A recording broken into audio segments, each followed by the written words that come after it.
आप सुन रहे हैं कहानी चीखता वीरान किला, जिसे लिखा है रश्मि आर्या रीति ने और आवाज दे रहा हूं मैं।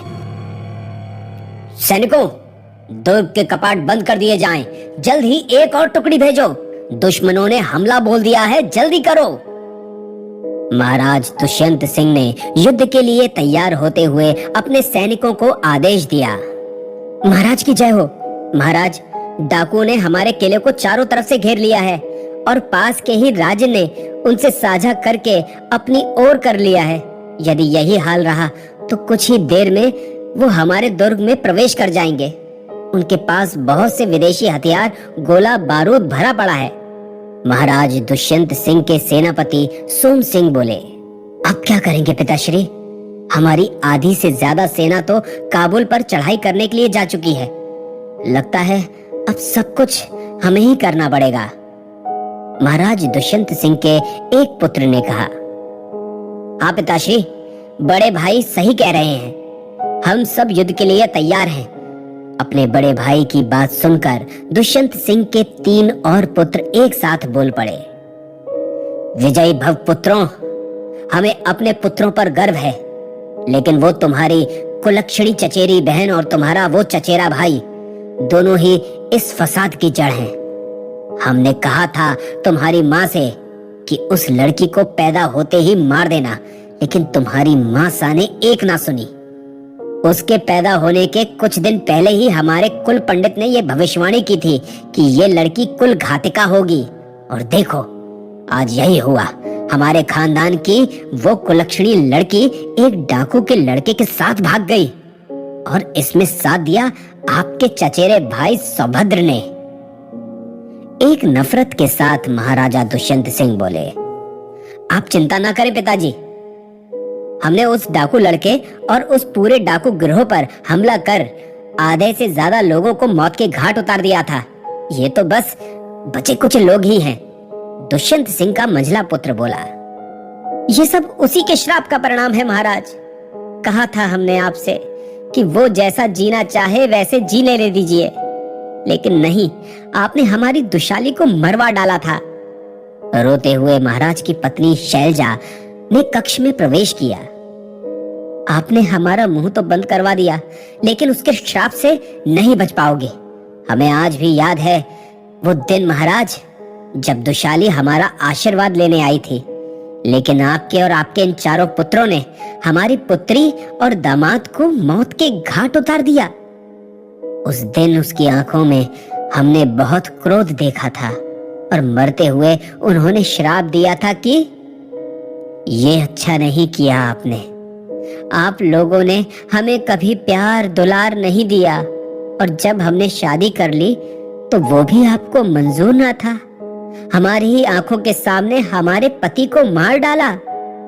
हमारे पति को क्या, आपने तो हमारे माँ पिताश्री को भी नहीं छोड़ा, उन्हें भी हमारी आंखों के सामने मार डाला। हम आपको और आपके खानदान को श्राप देते हैं कि आपका खानदान का समूल नाश हो जाएगा, कोई नहीं बचेगा।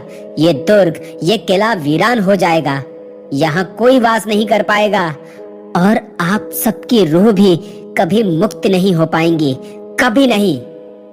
कहती हुई राजकुमारी दुशाली जोर जोर से श्वास लेने लगी। ऐसा ना कहो पुत्री, रहम करो, अपना श्राप वापस ले लो पुत्री। हाथ जोड़ते हुए महारानी शैलजा अपनी अंतिम श्वासें गिन रही राजकुमारी दुशाली के पास बैठ गई। काकी सा, आपने सदा अपनी पुत्री की तरह पाला है हमें, लेकिन हम श्राप दे चुके हैं। लेकिन हम वादा करते हैं कि जब तक दूसरा जन्म लेकर यहाँ नहीं आ जाते, तब तक आप सब। अपना वादा पूरा बताए बिना ही दुशाली ने अपने प्राणों का त्याग कर दिया। हम नहीं मानते महारानी उस कुलक्षणी के श्राप को। ये सब तो डाकुओं का आक्रमण है, जो उन्होंने बहुत पहले भी किया है और मात खाई थी, और आज फिर कर रहे हैं और मात खाएंगे। कहते हुए महाराज दुष्यंत ने अपनी तलवार उठा ली, लेकिन वो सब युद्ध करने बाहर निकलते उससे पहले ही उन डाकुओं ने उन पर आक्रमण कर दिया। और किले के बहुत से लोगों और सेनापति सोम सिंह को मौत के घाट उतार दिया। सब कुछ तहस नहस करते हुए डाकू महारानी महाराज के कक्ष तक भी पहुंच गए। महाराज और महाराज के पुत्रों का सर धड़ से अलग कर दिया। वहां भयंकर नरसंहार हुआ। महारानी अपनी एक दासी के साथ दुर्ग में कहीं छुप गई थी। बाकी किले में भी जो थे उनमें से कोई नहीं बचा। किले में चारों तरफ खून की नदियां बह गई थी। चारों ओर शव ही शव पड़े थे। बहुत ही मार्मिक दृश्य था। अब महारानी को अपने दुर्ग को बचाने के लिए रण में उतरना पड़ा, लेकिन महारानी डाकुओं से घिर चुकी थी। एक डाकू उनकी तरफ बढ़ा और उनकी ओर तलवार से भयानक वार किया और एक भयंकर चित्कार के साथ सर धड़ से अलग हो गया। नहीं! चिल्लाती हुई आयुषी अपने बेड पर उठकर बैठ गई और पसीने से लथपथ होकर हांफने लगी। क्या हुआ बेटा? आज फिर तुमने वही सपना देखा? कमरे में आती हुई आयुषी की माँ सुधा जी ने पूछा। हाँ माँ, पता नहीं, आजकल रोज ये सपना आता है। ऐसा लगता है जैसा मेरा कोई वहां से गहरा रिश्ता हो। कहते हुए कुछ सोचने लगी आयुषी। ये सब छोड़ो बेटा, आज तुम बहुत लेट हो गई हो। चलो उठो, नहीं तो कॉलेज के लिए लेट हो जाओगे। कहती हुई सुधा जी उसका कमरा व्यवस्थित करने लगी। आयुषी उठी और कॉलेज के लिए तैयार हो गई। माँ, आज मुझे शायद लेट होगा। आज हिस्ट्री के प्रोफेसर कुछ बताने वाले हैं। कहती हुई आयुषी कॉलेज के लिए निकल पड़ी।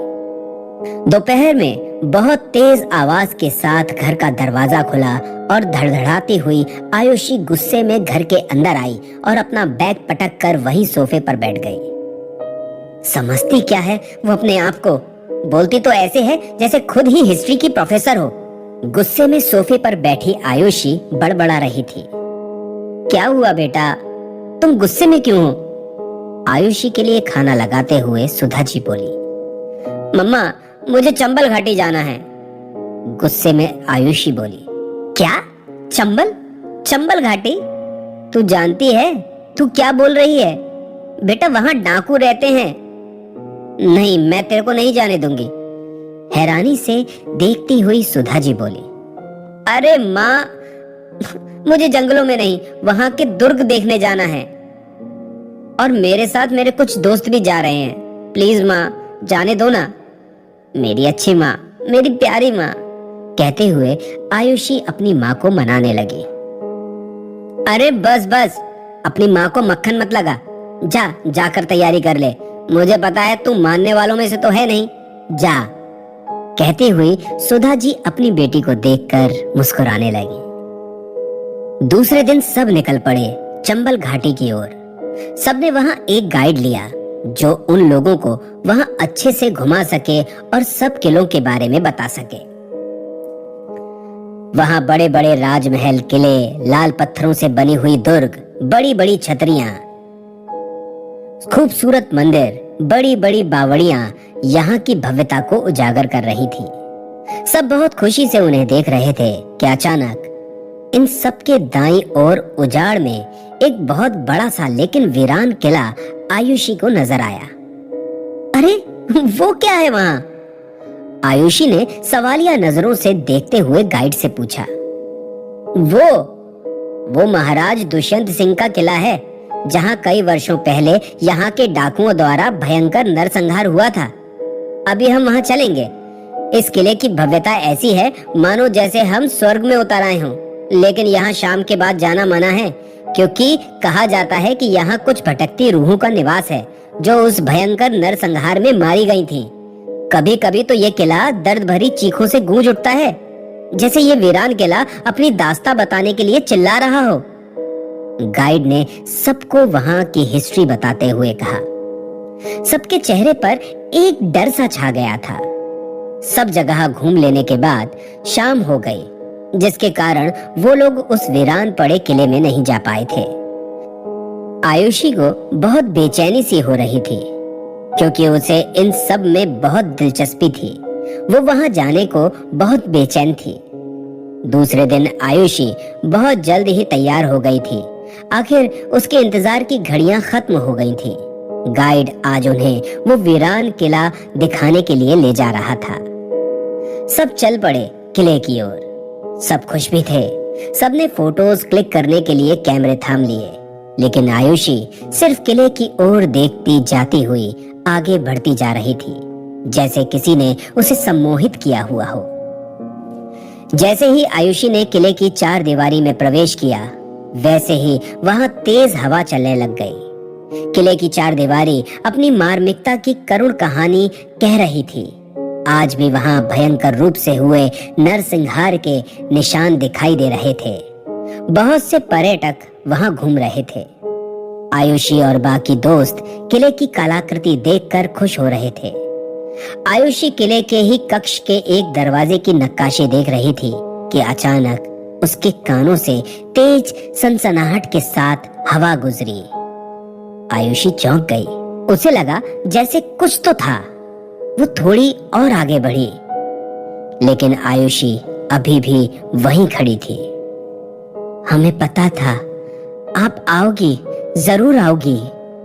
आयुषी के कानों में एक आवाज गूंजी। आवाज सुनकर चौंकते हुए आयुषी ने इधर उधर देखा। वो डर गई थी और भागते हुए अपने दोस्तों के पास चली गई। घूमते घूमते वो सब एक बंद दरवाजे के पास पहुंचे। उसके दरवाजे की नक्काशी इतनी सुंदर थी कि सब उसके अंदर जाना चाहते थे, लेकिन गाइड ने ये कहकर मना कर दिया कि जो भी यहाँ इस कमरे में गया वो वापस नहीं आया। इसलिए सरकार ने उसे बंद कर दिया। बात मानकर वो सब आगे बढ़े, लेकिन आयुषी फिर से वहीं खड़ी रही। तुम क्यों आई? चली जाओ यहाँ से, वरना वो सब मार देंगे तुम्हें। चली जाओ। वो इतने सालों से तुम्हारा ही इंतजार कर रहे थे, तुम्हें मार डालेंगे। चली जाओ यहाँ से, चली जाओ। बहुत जोर की चीख आयुषी के कानों में गूंजी। कौन है? कौन है? सामने आओ। अचानक आयुषी अपने कान बंद करके चिल्लाने लगी। वहां कोई नहीं था। सबने आयुषी से पूछा, लेकिन उसने कोई जवाब भी नहीं दिया। अचानक ही वहां बहुत से परिवर्तन होने लगे थे। एकदम से पूरे किले में एक मनहूसियत सी छा गई थी और अंधेरा सा छाने लगा था। जितनी भी नक्काशियां थी वो जर्जर सी पड़ने लगी थी और दीवारों पर खून बहने लगा था। सब डर गए थे और इधर उधर भागने लगे थे। चारों ओर भगदड़ मच गई थी। जिस कमरे के बाहर वो सब दोस्त खड़े थे, अचानक ही वहां से अलग अलग सी चीखें निकल रही थी और दरवाजों से आवाजें आने लगी थी, जैसे कोई इन्हें खोलने की कोशिश कर रहा हो। सब डर के मारे भागने लगे, लेकिन आयुषी, उसे तो जैसे कोई फर्क ही ना पड़ा हो। उसने उस कमरे के दरवाजों को खोल दिया था। उसे ऐसा लग रहा था जैसे ये सब वो कई दफा देख चुकी है। अचानक ही उसे अपना स्वप्न याद आया। स्वप्न याद आते ही वो अंदर तक कांप गई थी। ये कैसे हो सकता है?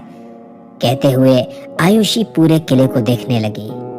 वो एकदम वैसा ही था जैसे उसने अपने सपने में देखा था। हे भगवान, यानी ये वो किला था जो मुझे इतने सालों से सपने में दिख रहा था। कहते हुए कुछ सोचने लगी और चारों तरफ उसने देखा तो उस किले में उसके अलावा वहां कोई नहीं था। सब कहां गए? कहती हुई चारों ओर सबको ढूंढने लगी। अचानक ही बहुत से काले सायों ने उसे घेर लिया। आखिर तू फिर से आ ही गई कुलक्षणी, हमारे कुल का नाश करने वाली। आज तू यहाँ से बचकर नहीं जा सकती। आज हम सब तुझे मार डालेंगे। तू हमारे खानदान के नाश का कारण है दुष्शाली। तेरी वजह से आज तक ये किला वीरान पड़ा अपनी दुख भरी कहानी कहता हुआ चिल्लाता है। आज ये किला सालों से वीरान पड़ा है। कोई नहीं आता यहाँ हमारी दुख भरी कहानी सुनने, कोई नहीं। हम मार डालेंगे तुझे। कहते हुए वो सब साए आयुषी के चारों ओर मंडराने लगे। आयुषी डर के इधर उधर भागने लगी। भागते भागते वो अचानक किसी से टकराई और नीचे गिर पड़ी। देखा तो नीचे एक सरकटी लाश थी जिसने राजसी पोशाक पहनी हुई थी। डर के मारे आयुषी जल्दी से खड़ी हो गई। इतने में वो सरकटी लाश उठी और उसकी तरफ बढ़ने लगी। वो लाश आयुषी का गला पकड़कर दबाने लगी। आयुषी ने अपनी पूरी ताकत से उसे धक्का दे दिया और डरते डरते पीछे खिसकती गई। देखते ही देखते वहां लाशों का ढेर लग गया। चारों ओर रक्त ही रक्त बिखरा नजर आ रहा था। अचानक ही वहां पड़ी सभी लाशें उठी और उसकी तरफ आने लगी। आयुषी ने डर के मारे अपनी आंखें बंद कर ली। भाग जाओ पुत्री दुशाली, भाग जाओ, नहीं तो ये आपको यहीं मार डालेंगे। अचानक ही आयुषी को एक जानी पहचानी आवाज सुनाई दी। काकी सा। आंखें बंद किए हुए ही आयुषी धीरे से बोली। अचानक ही वो पूरा किला कांपने लगा था और देखते ही देखते धीरे धीरे जर्जर होने लगा। लाशें अभी भी आयुषी की तरफ बढ़ रही थीं। तभी एक जोरदार हवा का झोंका आया और आयुषी को उछालकर कहीं दूर ले गया। 2 दिन बाद हॉस्पिटल में आयुषी को होश आया। देखा तो उसकी माँ सुधा जी और उसके दोस्त उसे घेर कर खड़े थे। कहाँ थी बेटा? 2 दिन से तुझे कहाँ कहाँ नहीं ढूंढा। सुधा जी ने उसके सर पर हाथ रखते हुए पूछा। मम्मा, मैं तो इन सबके साथ चंबल गई थी ना, फिर यहाँ कैसे? आयुषी ने सवालिया नजरों से देखते हुए पूछा। लेकिन आयुषी, हम तो कल जाने वाले थे और 2 दिन से तू लापता थी, तो हमने वहां जाना कैंसिल कर दिया। कल रात को तू कुछ लोगों को चंबल जाने वाले रास्ते पर बेहोश मिली थी और ये लोग तुझे यहाँ ले आए। आयुषी के एक दोस्त निशिता ने उसके पास बैठते हुए कहा। निशिता की बातें सुनकर आयुषी खामोशी से उन्हें देखने लगी। तो फिर हमने जो देखा, क्या वो स्वप्न था? कैसा सपना आयुषी? सुधा जी ने उसका सर हिलाते हुए पूछा। कुछ नहीं मम्मा, मुझे नींद आ रही है, कहते हुए आयुषी ने अपनी आंखें बंद कर ली और देखते ही देखते उसे नींद आ गई। पुत्री, आपने हमें मुक्त कर दिया। हम बरसों से वहां से निकलना चाहते थे, इसलिए हम आपका इंतजार कर रहे थे। हम जा रहे हैं पुत्री, हमारा आशीर्वाद सदैव आपके साथ है। अब तुम्हें कोई स्वप्न नहीं आएंगे। कहता हुआ एक साया चमकते हुए सितारे में बदला और उड़ गया। हड़बड़ाती हुई आयुषी उठ बैठी और पानी पीकर वापस सो गई। दोबारा आयुषी को कोई स्वप्न नहीं आया। दूसरे दिन आयुषी उठी और मुंह धोने के लिए बाथरूम में आई और मुंह धोया। अचानक ही उसकी नजर आईने में गई। देखा तो उसकी गर्दन पर पंजे के निशान दिखाई दे रहे थे। इसका मतलब वो स्वप्न नहीं था।